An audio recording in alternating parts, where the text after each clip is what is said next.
Hello student, अपने आज पढ़ेंगे मापन जो पद्धति है, ठीक है, मेजरमेंट सिस्टम है, उसको पढ़ेंगे। आज अपनी पहली क्लास है। कल मैंने आपको इंट्रोडक्शन बता दिया था, जो अपने आईटीआई के अंदर जो बुक लगती है WCS की, कल मैंने आपको पूरा इसके बारे में बता दिया था। देखो ये कल मैंने बताया ना WCS फर्स्ट ईयर का, ये कौन कौन सा चैप्टर है, कैसे कैसे, ये सब कल मैंने बताया था। अगर वो क्लास देखनी है तो आप डिस्क्रिप्शन में लिंक है, वो देख सकते हो, ठीक है। आज अपने पढ़ेंगे मेजरमेंट सिस्टम।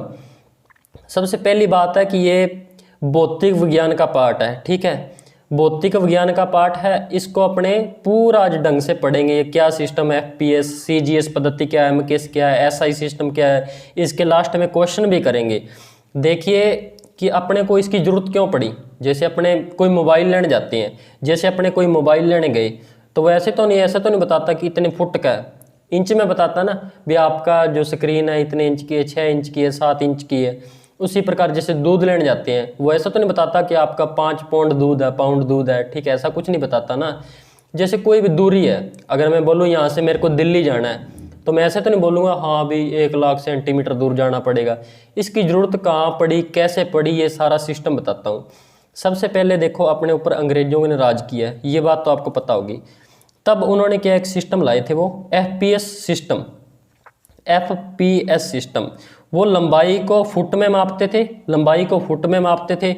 जो द्रव्यमान, इसको द्रव्यमान को भी आगे पढ़ेंगे क्या होता है, द्रव्यमान और भार में अंतर क्या होता है। एक प्रकार का वजन है ये, ठीक है, वजन, ठीक है। वजन को पौंड में मापते थे और समय को सेकंड में मापते थे, वो समय को सेकंड में मापते थे। ब्रिटेन के लोग थे, इसीलिए उन्होंने अपनी प्रणाली का नाम रख दिया ब्रिटिश प्रणाली, क्योंकि अपने भारतवासियों पर तो उनका राज था, तब उनकी पद्धति चलती थी, ठीक है। तो इस पे देखो, फुट पौंड सेकंड, ये कैसे आया, F से फुट, P से पौंड, S से सेकंड, ये थी FPS पद्धति। जैसे ब्रिटेन के लोग राज करते थे अपने ऊपर, तब उन्होंने ये अपना सिस्टम लेके आए। फिर उसके बाद देखो फ्रांस वाले लोग आए, फ्रांस वाले लोगों ने भी अपने ऊपर राज किया। उन्होंने कौन सा सिस्टम लिया, SGS, ठीक है, CGS सिस्टम लेके आए वो, ठीक है। उन्होंने C से सेंटीमीटर, G से ग्राम, वो वजन को ग्राम में मापते थे, लंबाई को नापते थे, वो लंबाई या दूरी को सेंटीमीटर में मापते थे, और समय को सेकंड के अंदर नापते थे, ठीक है। उनकी प्रणाली का नाम था मीट्रिक प्रणाली। देखो वो फ्रांस के लोग थे ना, इसलिए इसको अपने बोलते हैं फ्रेंच सिस्टम, या हिंदी में इसको बोलते हैं फ्रांसीसी पद्धति भी इसको बोल देते हैं, या प्रणाली भी बोल सकते हैं। प्रणाली को इंग्लिश में बोलते हैं जैसे सिस्टम, ठीक है। C से सेंटीमीटर, G से ग्राम, S से सेकंड। इसी के जो इसका रूप है, इसको बढ़ाकर अपने इसको शॉर्टकट जैसे CGS पद्धति बोलते थे, ठीक है। आपको बोल बोल के याद करना है या आपको लिख लिख के याद करना है, FPS CGS, FPS CGS। तीसरा सिस्टम जो व्यापारिक लोग थे, जो व्यापारी लोग थे, उन्होंने एक सिस्टम लेके आए MKS। ये सबसे अपडेट वर्जन था, ठीक है। MKS वो लंबाई को मीटर में नापते थे, ठीक है, और द्रव्यमान या वजन को नापते थे वो किलोग्राम के अंदर, समय को वो सेकंड के अंदर नापते थे। इसको भी मीट्रिक प्रणाली कहा गया है, ठीक है, इसको भी मीट्रिक प्रणाली कहा जाता है। दोनों को मीट्रिक कहा जाता है, लेकिन जो CGS है इसको फ्रेंच सिस्टम भी बोलते हैं या फ्रांसीसी पद्धति बोलते हैं। जो सबसे पहले ब्रिटेन वाले लोग आए थे, उन्होंने ब्रिटिश प्रणाली अपनी चलाई थी, ठीक है। अपने को इसी ढंग से पढ़ना, बोलना, बार बार बोल बोल के याद करना, ये लिख लिख के ऐसे FPS CGS MKS, FPS CGS MKS, FPS CGS MKS, ऐसे बार बार बोलोगे याद हो जाए। जैसे क्लास के अंदर क्या होता है कि समय काफ़ी लंबी क्लास होती है, हम बच्चों को बार बार बुलाते हैं, बोल लो, ठीक है, तो उनको याद हो जाता है। वैसे आपको भी, अगर आप ऑनलाइन पढ़ रहे हो, सबसे पहली बात तो आप ईयरफोन लगा के पढ़ें। दूसरी बात, मोबाइल को हॉरिजेंटल मोड, मतलब इसको आड़ा रख लें, मतलब टेढ़ा करके इसको रख लें, ताकि आपको कुछ और चीज़ें ना दिखाई दें। कॉपी पेन आपके साथ होनी चाहिए, ऐसे नहीं भी बिस्तर में लेट के पढ़ रहे हो और कुछ पता ही नहीं पढ़ना कैसे है। या तो आप बोल बोल के याद कर सकते हो किसी चीज़ को, या लिख लिख के। इसको आप बात को भूलना मत, ठीक है। पहली क्लास से पढ़ना, ऐसे नहीं आज बाबर पढ़ लिया, बाबर नहीं समझा तो कोई बात नहीं, हुमायूं समझ। अगर आपको पहली क्लास समझ नहीं आती तो दूसरी क्लास समझने के चांस कम हो जाते हैं। 6वां सबसे महत्वपूर्ण पॉइंट है कि आपको 100%, अगर कोई भी जिंदगी में काम करना, अपना 100% लगा दो। ऐसा नहीं पढ़ लिया तो ठीक है, ना पढ़ लिया तो ठीक है, सर ने क्लास लगा दी, देख लेंगे, 1 नंबर देख लेंगे, क्लास नंबर 1 देख लेंगे, फिर 2 देख लेंगे, फिर 3, समझ आए ना। आपको करना है, फिर देखो मैं आपको बताता हूँ, जैसे देखो मैंने क्वेश्चन भी बना रखे हैं। आप क्वेश्चन अकेले क्वेश्चन लगाओगे, आपको थ्योरी समझनी है, आपको थ्योरी पढ़नी बहुत जरूरी है। अब इसमें से कम 50 क्वेश्चन बन जाएंगे, आप कर सकते हो ना, इसको समझ गए। FPS, CGS, MKS, जो MKS था, MKS सिस्टम था, इसका अपडेट कर दिया इसको, ठीक है, अपडेट कर दिए। देखो इसको अपडेट कैसे किया। MKS के अंदर ये सब कुछ है, देखो ये सब कुछ है, M भी है, KG भी है और S भी है, सब कुछ है ना, लेकिन इसमें कुछ मात्रक ऐड कर दिए। इसके वजह से देखो यहाँ पे तो 3 है, यहाँ पे टोटल मूल इकाइयाँ कितनी होगी, 7। जैसे जैसे जैसे मान लो टाइम अभी आगे जा रहा है तो अपने को कई चीज़ों की और आवश्यकता पड़ती है। देखो जैसे अपने घर पे पहले क्या होता था कि मोबाइल नहीं होते थे, लेकिन आज मोबाइल होने चाहिए, बंदे के पास मोबाइल होना चाहिए ना। जैसे जैसे पहले रूम टेम्परेचर का इतना महत्व नहीं रखते थे, आजकल देखना अपने घर पे जब AC लगा, बटन दबाते टिक टिक 22 कर लिया, 23 डिग्री सेल्सियस कर लिया, 24। ये जैसे जैसे आगे बढ़ता जाएगा, अभी 7 है, 7 के बाद 2 सप्लीमेंट्री भी बना दिए इन्होंने। आगे जैसे जैसे सिस्टम बढ़ता जाएगा, नई जनरेशन आएगी तो चीज़ें बढ़ती जाएंगी, ठीक है। अभी के अंदर इतनी ही चल रही है। MKS को इन्होंने अपडेट कर दिया। इसके अंदर अपडेट क्या किया कि इसके अंदर कुछ 3 चीज़ें तो थी, इसके अंदर 4 चीज़ें और ऐड कर दी, 4 चीज़ें और ऐड कर दी। इसका नाम रख दिया MKS से हटा के इन्होंने बना दिया SI सिस्टम। SI की फुल फॉर्म है सिस्टम ऑफ इंटरनेशनल।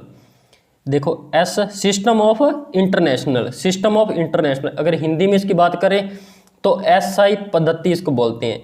अगर आपका वहाँ पे ऐसा भी लिखा आ जाता है SI पद्धति में कितने मात्रक होते हैं, ऐसा आ सकता है। आपको इंग्लिश भी याद करनी, हिंदी में भी याद आपको करना पड़ेगा। मैं आपको दोनों लैंग्वेज पढ़ाता हूँ।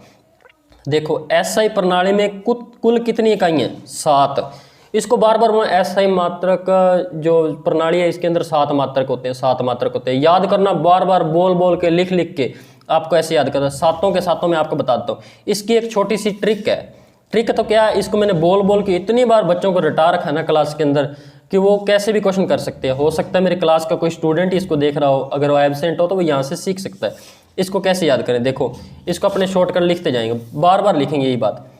बोलो MSKG का CD मोल, MSKG का CD मोल। देखो मैं आपको बता दूं, अगर ये बोल बोल के और लिख लिख के याद नहीं करोगे तो आपको याद नहीं होगा। बाद में MSKG का अगर आप बोल बोल के याद कर लिखोगे नहीं तो क्या होगा, MS को ऐसा कर दोगे, बाद में समझ नहीं है, का को ऐसा कर दोगे, इसको का को के और ए अलग अलग आएगा। ऐसे आप सीखते जाना, धीरे धीरे आप लिख लिख के प्रैक्टिस भी करना, ठीक है। ऐसा नहीं है अभी ITA कर रहे हैं, पता कुछ है नहीं, क्यों कर रहे हैं। अपने माँ बाप को धोखा नहीं देना यार। स्टूडेंट आप ढंग से पढ़ो, अच्छे से पढ़ो, फिर ही आपकी कामयाबी आपको एक दिन ऊंचाइयों तक लेके जाएगी, ठीक है। MSKG का CD मोल, MSKG का CD मोल, बार बार बोलना, MSKG का CD मोल, MSKG का CD मोल, MSKG का CD मोल का CD मोल। देखो ये टोटल 7 होगी ना, देखो 1 2 3 4 5 6 7। अगर आपसे क्वेश्चन पूछा SI प्रणाली में टोटल मूल इकाइयाँ कितनी है, 7। आपको ऐसे याद करना। MS का, M का मतलब क्या है, मीटर, S का मतलब क्या है, सेकंड, KG का मतलब क्या है, किलोग्राम, केल्विन का मतलब क्या है, K का मतलब क्या है, केल्विन, A का मतलब क्या है, एम्पियर, CD का मतलब क्या है, कैंडला, मोल का मतलब क्या है, मोल, ठीक है। आपको ऐसे याद करना है। देखो मीटर क्या है, किसका मात्रक है, किसको नापते मीटर में, लंबाई या दूरी को नापते ना अपने मीटर में। ऐसे बोलते नहीं इतने किलोमीटर दूर ये है या 100 मीटर दूर ये है, ठीक है। ये तो नॉर्मल अपने, देखो समय को किस में मापते हैं, सेकंड में, ठीक है। द्रव्यमान को नापते हैं अपने किलोग्राम में, किलोग्राम को शॉर्ट में लिखते हैं KG, ठीक है। उसके बाद तापमान को किस में मापते हैं, सबसे ज़्यादा बच्चा यहीं फंसता है, तापमान लिखा आता है वो सेल्सियस का रहता है, क्योंकि उन्होंने सेल्सियस ही सुना होता है। लेकिन जो SI सिस्टम है उसके अंदर तापमान को केल्विन में नापते हैं। विद्युत धारा किस में मापते हैं, एम्पियर में। विद्युत धारा क्या होती है, धारा क्या होती है, धारा होती है किसी चीज़ का फ्लो। अगर मान लो किसी चीज़ को फेंक देंगे, जल को फेंकेंगे तो जल धारा, दूध को जल्दी फ्लो में फेंक देंगे तो दूध की धारा। इधर होता है इलेक्ट्रॉन अगर फ्लो कर रहे हैं, भाग रहे हैं तो इलेक्ट्रिक धारा मतलब विद्युत धारा। ऐसा आपको पूरा बेसिक थ्योरी आनी चाहिए, प्रकाश की तीव्रता को अपने नापते हैं कैंडला के अंदर। प्रकाश की तीव्रता मतलब प्रकाश की स्पीड, इसको अपने किस में नापते हैं? कैंडला के अंदर, ठीक है। उसके बाद पदार्थ की मात्रा को किस में मापते हैं? मोल के अंदर। इसको भी अपने ढंग से जैसे जैसे क्लासें आगे बढ़ेंगी, जैसे जैसे ये टॉपिक आएंगे अपने पढ़ेंगे, जैसे द्रव्यमान वाला टॉपिक आएगा, तापमान वाला टॉपिक आएगा, धारा वाला टॉपिक आएगा, ये सब टॉपिक आएंगे तो अपने पढ़ते जाएंगे। आज जितना पढ़ाया इसका अपने क्या करते हैं? रिवीजन। जैसे क्वेश्चन देखो, क्वेश्चन अपने अलग से नहीं करने, साथ साथ में करते हैं। ऐसे नहीं भी 300 क्वेश्चन की सीरीज स्टार्ट, आ जाओ भैया आ जाओ। अरे क्या है यार, बच्चों को थ्योरी तो आनी चाहिए ना कम से कम। अब कोई भी क्वेश्चन देखना, अगर आपने ढंग से पढ़ा होगा तो अभी आप क्वेश्चन कर दोगे। देखना ऐसे सिस्टम में कुल कितनी इकाई है? अब बता दोगे 3 है क्या? ऐसा मत सोच लेना FPS CGS MKS 3 है, नहीं। मैं SI सिस्टम की बात कर रहा हूँ। SI सिस्टम के अंदर ये सबसे महत्वपूर्ण क्वेश्चन है। ITA के अंदर ये क्वेश्चन तो आना ही है ना, 7 इकाई है बस नॉर्मल। ब्रिटिश प्रणाली कौन सी है? ब्रिटिश। सबसे पहले कौन आया था? ब्रिटेन वाले आए थे। ब्रिटिश प्रणाली सबसे पहले FPS, ऐसे याद करना है, ठीक है। SI प्रणाली में तापमान का मात्रक बताओ, यह क्वेश्चन आता ही आता है। अपने करते हैं सेल्सियस, एग्जामिनर करता है ऐसे। इसका केल्विन आएगा, आप याद कर लेना, इसका आंसर आएगा केल्विन, ठीक है। उसके बाद एम्पियर का प्रतीक बताओ। कुछ लोग आई करके आ जाते हैं, क्योंकि जिनकी इलेक्ट्रिशियन के अंदर ITI चले वो आई करके आते हैं, क्योंकि उनको पता नहीं, ये धारा नहीं पूछ रहा। अगर वो पूछता धारा का प्रतीक क्या, प्रतीक मतलब होता सिंबल, सिंबल होता प्रतीक का मतलब इसका सिंबल क्या है। जैसे देखो आपने पढ़े थे, इसका सिंबल क्या है? M। इसका सिंबल क्या है? मीटर का सिंबल M। सेकंड को S लिख सकते, kg को अपने ऐसे नहीं लिखते, मान लो 1 kg ऐसे लिखते हैं ना, ये सिंबल होता है। इसको किलोग्राम लिखने के बजाय अपने ये लिख सकते हैं, ठीक है, ऐसा अपने लिख सकते हैं। उसके बाद अपने बात करते हैं चौथा क्वेश्चन। एम्पियर का प्रतीक क्या? A। अपने पढ़ा था ना MS kg का, MS kg का ऐसे के A वाला था ना, ये वाला A, MS kg का CD मोल। उसके बाद आगे FPS सिस्टम में द्रव्यमान को किस में नापते हैं? देखो, फुट लंबाई, द्रव्यमान या वजन पाउंड या इसको हिंदी में बोलते हैं पौंड, ठीक है, इंग्लिश में बोलते हैं पाउंड। इसके अंदर ही छिपा हुआ पी का मतलब पौंड, ग्राम ग्रुम नहीं है। ग्राम होता है CGS के अंदर, जैसे CGS, G का मतलब ग्राम। अगर CGS पूछता तो ग्राम बता देते। FPS का क्या आएगा? पाउंड आएगा। चलो छठा क्वेश्चन करते हैं, लास्ट क्वेश्चन है, ठीक है। पहली क्लास है, मेरी भी थोड़ा सा मैं नर्वस हूँ, धीरे धीरे सीख जाऊंगा और भी अच्छे से पढ़ाना कोशिश करता हूँ। जैसे मैं ऑफलाइन वालों को बच्चों को पढ़ाता हूँ वैसे ही आपको पढ़ाता रहूँ। इनमें से कौन सी SI मात्रक नहीं है? SI मात्रक कौन सा नहीं है यार? मीटर तो है, ये तो हो ही नहीं सकता ऑप्शन। मीटर तो यहाँ पूछ रहा, मात्रक नहीं है SI का। मीटर तो है यार, kg भी है, ये भी नहीं हो सकता उत्तर। अच्छा, पाउंड और सेंटीमीटर, अच्छा ये SI मात्रक के अंदर नहीं आते, तो ये दोनों उत्तर सही है। अगर जैसे वहाँ पे ऑप्शन आएगा A व B दोनों, तो आप बता दो A और B दोनों है, A व B दोनों है, ठीक है। उम्मीद करता हूँ आपको समझ आई होगी बहुत ही अच्छे से। आप इसको क्लास की तरह ही पढ़ना, इंटरटेनमेंट की तरह मत पढ़ना। Okay, thank you.